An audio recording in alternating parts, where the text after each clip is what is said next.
and this is a really huge trunk space. Of course, we have a lot of power options. Let's see if the kick to open actually works on this one. It's working. Awesome. So as you can see, we have a full powered tailgate back here with that kick to open function. And we have up to, I think, 97 cubic feet of cargo space when you fold the third and second row down, which is really impressive on the TX. Let's go see what it looks like back here. And now we can see how much space the TX has back here. We have this nice carpeted mat back here that says Lexus on it. You can lift it up, and you also have a little bit of an understorage tray, which appears to have like a towing jack, as well as a cargo cover back there. And it looks like an air compressor. I don't believe there is a spare on the TX. Let's do a quick check. No spare on the TX whatsoever. And we do have power folding third row seats, which is pretty easy to fold down. You have buttons on this left-hand side here, and all you have to do are press the 2 buttons down, and the seats are just power folding down just like that for you. Really easy of an operation as well. Now, I believe you do have to fold the second row seats down yourself, though that is not that most difficult of an operation whatsoever, and that unlocks you that full cargo space. Okay guys, sitting back here in the third row now, we may not have the seats down, and you can see I could fit here perfectly, and we still have that second row to fold down as well. Third row passengers though do get pretty nice amenities back here. Each passenger back here will get a USB-C port, as well as a little bit of a grip handle to get in and out. They have adjustment to recline their third row seat if they would like to, 2 cup holders, and a nice big rear window as well to kind of give you a lot of space. We also have a little bit of an air vent up here, as well as an LED light. But as you can note in this particular TX, we don't have a panoramic roof option, so you just have a large dark roof up here that's not really letting in any more light, which I think would really help to open up this cabin a little bit more. Now to fold the seat flat, we have 2 different operations here. We have to pull this lever first, which will fold that part down, and then we can press this second lever to fold the seat completely flat. Now we have almost a perfectly flat floor in the back to kind of load things in. You can just see how far back I can even scooch back into the TX, lay down perfectly fine. This is a huge amount of cargo space in here. Now, what about getting into the third row as a passenger? That's a pretty much of an easier process, I think, than folding the seats down. All you have to do is press this little button up here. The seat should fold down like that. You can pull it forward a little bit, and now you have this little bit of a walk space and a little bit of a grab handle here to get in. And I'm gonna hop inside. And once you are in these rear seats, you have a lot of room, honestly. I'm gonna pull the seat back all the way. I am a 6 foot tall adult, and I fit back here perfectly, and I don't feel super cramped. I could actually move this seat forward just a little bit, and the second passenger would still have leg room, but I'm honestly fine back here. Now watch me get out, because it's kind of funny. Press this button, oh boy, pop this seat forward, and you have this grab handle here, which honestly is kind of cool feeling, and you can just hop out. You can see this seatbelt back here actually has its own little holder here, so you don't have it flopping around all over the place, which is a nice touch. And I guess I can use this to hop out as well. Ugh. And it's just that easy. Now, what about space for the second row passengers? Hopping inside is really easy. You have a large step-in area, pretty nice, comfortable seats as well. Let's hop inside, and we're in. It honestly feels like a couch back here. I actually have the window open right now, apologies, but you can see we have this sunshade up here. It's a manual operation, but pretty big sunshade, and we have a huge rear door back here. I have loads of foot space in this second row, and I could even move it up a little bit more if I wanted to give my third row passengers some space, though you can see there it kind of gets a little bit more cramped. Fully back, not too bad though, and I can recline it fully back as well. See how far that goes back there. If I want some more back space and I don't have any third row passengers back there. Door panels are okay of a material, a lot of just plastic, although we do have this kind of leather insert here, one of our Mark 11s and audio speakers, electronic door handle releases, and there's some subtle ambient lighting in here, though it's nothing too advanced. We have a lock and unlock switch back here, as well as a window switch as well. We have some storage cubbies behind the seats up here, which are pretty tight, not too big of a space. You can see we have one on this side as well. We also do get heated and ventilated second row seats back here, which are a fantastic luxury feature. Our own climate system back here and direction as well. 2 USB-C ports, a 120 volt power outlet back here, which is nice, and a little bit of a storage cubby space. Though what's really cool is this center console area here, which you can see fits both of my cups there, but this center console area actually can be removed. So you have these little unlock buttons here. You can take them out and get rid of them. If you want to put this one in the center and prioritize one cup, you can do that as well. I think there are other accessories you can pop into these little utility areas here, which are pretty cool, and also they fit and work really well. You can kind of put them wherever you want, and no issues there whatsoever. I also like how this thing is designed. We also have these nice armrests over here, and the best part about this thing is that you can remove it so easily. If you want to have some more space in this center row. Literally just pop it out with that switch there, and it weighs like maybe 5, 6, 7 pounds. It's just a piece of plastic. You can pop it right there, and you can put it right in the trunk actually if you don't want to see it anymore. And then you have this little rugged area to kind of walk through if you want to have your kids walk into the third row really easily. It's a little bit of a small space. I wouldn't recommend for adults doing it, but it is possible. And if you want to pop this thing back in here, you literally just put it in and it locks into place just like that. Love that feature, Lexus. Okay guys, getting into the front of the TX, like on all new Lexuses these days, we have these electronic digital door handles here. So you can see, I can't open them, but a little press unlocks them pretty easily. We also have one touch press to lock on all 4 doors, which is a nice touch. But again, opening up pretty easy. We see our mirrors unfold and we can hop inside. Same treatment on the door panels as we saw back there, though we just have a larger Mark Levinson speaker over here. Pretty okay materials. I wish they could have done something a little bit more fancier. We have an aluminum side sill plate here that says Lexus and a whole bunch of controls for our seats, which is wonderful, as well as a power thigh support here, which I really love. An interesting seat design. I have to say the second row seats are really comfortable. They feel couch-like. These also feel a little couch-like in the lower cushion area, though I don't think they have enough support on the side bolsters here, which should be okay for some people who are a little bit on the wider end. I like to be a little bit more tugged in my seats, so I like an F Sport seat personally. This is the luxury line, so we're not getting aluminum paddles or anything, but I believe you should get all weather floor mats, especially if you're going to be hauling kids around all the time. Let's hop inside. Nice solid door thunk here, and we are in this new Lexus cockpit that we can see across the entirety of the Lexus's lineup in these days. And let's power on this beast. Comes to life pretty easily. And we can have a nice look at this in-cabin over here.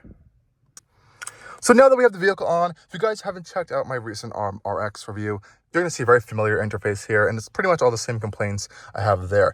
On this luxury line, though, we do get unique features like this steering wheel here. It's just fully leather wrapped. Honestly, it's a very nice feeling steering wheel, except for this rear portion here. I think the leather is just like a little bit too tightly bound, and it feels like I can kind of press it around there. Otherwise, that's my only complaint there. We have these touch buttons here that I kind of complained about on other Lexus products, as you can only see them, if you can kind of see that on the heads-up display right there. They kind of are capacitive, and you can press them down as buttons. They do a whole bunch of different things. You have different sub-menus. You can kind of select them. On the right-hand side, we have our driver control systems for our adaptive cruise control, and we can control our different display modes here, because so we can see we have 3 preset display modes. You can cycle through, and if you hold down this display button, I think we hold down this one, you can kind of customize each of these 3 little panels there, which is a nice touch. So you can kind of put different things in here. Better than the other system Lexus had with their smaller display that was in the RX. So this is an improvement, but it's still a little bit cluttered, I would say, on my personal opinion.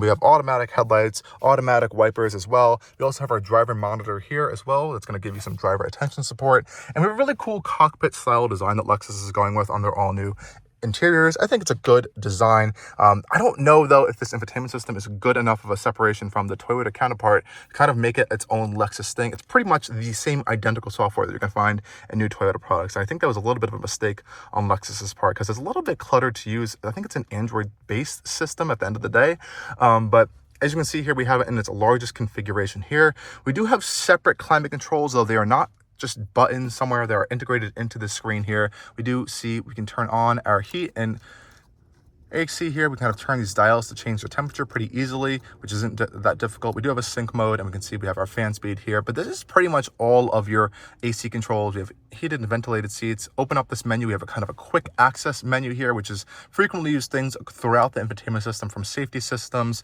to heads-up display to your drive modes to a whole bunch of stuff.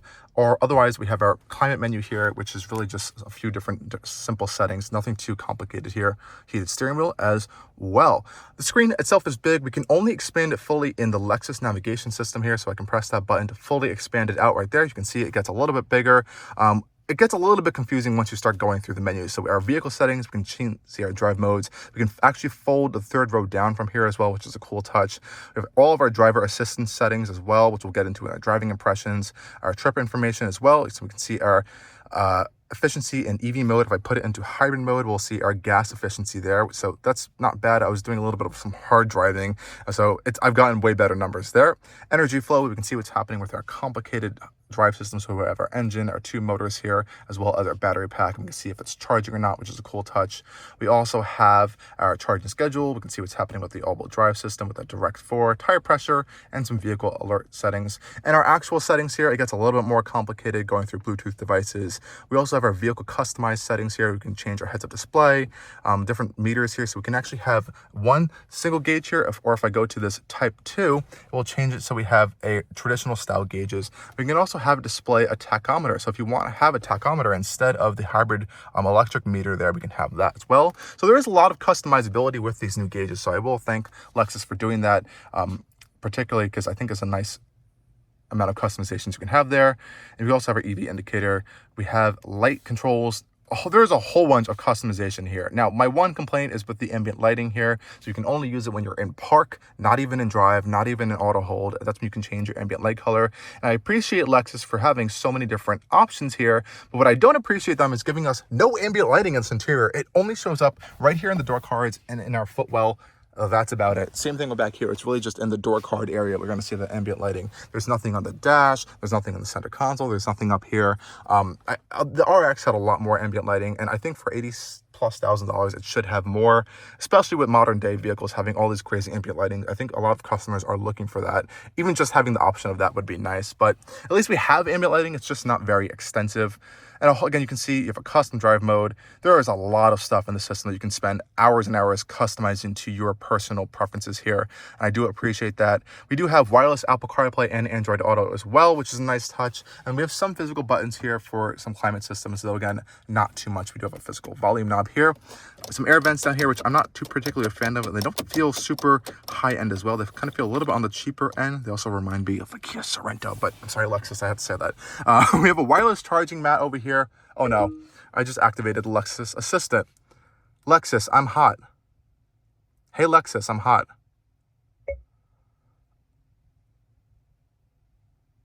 I'm hot. Setting the driver's temperature to 68 degrees. Okay, it works sometimes, but we do have a voice-activated system here as well. Now, down here, we have our buttons for our parking camera here, so we can actually have an auto park feature in the Lexus TX, which is a great function. It actually does work pretty well. We also have our 360-degree view camera system. When I put it into drive, it really unlocks a much better display of what's going on there. We have fantastic parking sensors and cameras on the TX. I think Lexus and Toyota are doing really fantastic systems here. You can kind of see how it turns into that style over there. Even when I'm reversing, we have a full 360-degree view system there. Let's see if we're going to hit my tripod if it can find it there. Might not see it because it's a small object. Oh, it does see it. Look at that. So pretty good detection there with objects, even people and animals as well. It does really good object detection as well. Really impressive stuff there. Now, this is an interesting center console over here. It's a unique space. I don't think it's the best put together out of the Lexus products. It's a little bit flimsy, I would have to say, unfortunately. I can kind of move it around a little bit. And I'm not really liking this wireless charging setup. Sometimes my phone will shake back and forth. It's a little bit grippy here, but you can actually move this entire tray forward, which unlocks a little bit of some cargo space. We have 3 USB-C ports up here, which is really impressive. But I'm not the biggest fan of this cargo tray here. I wish I could have implemented this a little bit better. We also find these unique cup holders that we saw in the rear seats up front as well, so we can kind of remove them by pressing this little unlock button here. You can get all of them out of here, have a bigger space, or if you want to pop them, maybe one in the center, you want to prioritize your cup there, you can do that as well. You really pop them in whatever which way you can, and they fit in and out really easily most of the time. There you go. And see that, and my cup fits in there pretty easily as well. We have those nice grips in there, not too bad. And we also have a nice little bit of cubby space here and a very interesting opening center console here. It opens sideways. I don't think I've actually seen this on a vehicle before. This car is so new, it still has the plastic on it. Oh, look at that. I'm gonna leave that there for you guys, Lexus. It's a decent amount of space. I have a whole bunch of camera equipment in here, felt lined. It's just the operating of opening it. It's a little bit weird, and I don't really like how it's cut off here. I think for some drivers, depending on how they're sitting, they won't be able to rest their elbows on here whatsoever, and you can't adjust them forward and back, which is a little bit frustrating. So Lexus, please maybe think about working on this in the future. In this center console here, we also have our gear selector, which I'm also not too particularly a fan of. It's just unnecessarily complicated. So for example, if you want to put it into drive, you have to go left, back to put it into drive. Reverse is left, front. And then to put it into, let's say, sport mode for the gearbox, you have to be in drive, put it into sport mode. And I think you have to put it back into drive to get it out of sport mode. Neutral is just this one left operation, I think, or I have to be in park to go into neutral. or hold it to go into neutral, I believe. Yeah, hold shifter and N to shift into N, and it's lit up in neutral now. And then we have a put button for park here. I just think it's a little bit complicated. It's easy when I'm explaining it, but sometimes in just day-to-day action, you may get used to it a little bit, but I just honestly not the biggest fan of the system. This is also a really tiny shifter, but I'm glad they went with this versus like a button style system. It's a little bit more natural feeling. We do have buttons here for traction control, and this is a fantastic system here, how Lexus and Toyota do their plug-in hybrid system. So we have a hybrid vehicle mode here, which we can put it into. This will drive it as a normal hybrid, like a typical TX hybrid or an RX hybrid, or something you're more familiar with. Then we have an auto mode, so it will decide whether it wants to be an EV mode or a hybrid mode. And then if we press this again, we can go into pure EV mode, and that will just use the battery only and not switch it to any other mode, which is pretty cool, until the battery runs out. If I hold this button down, it will actually activate its charging mode. So it's going to use the engine now to charge the battery. As you can see here, the engine should be kicking on in this little screen here, and it's going to start sending power over to the battery pack. Here we see it now happening.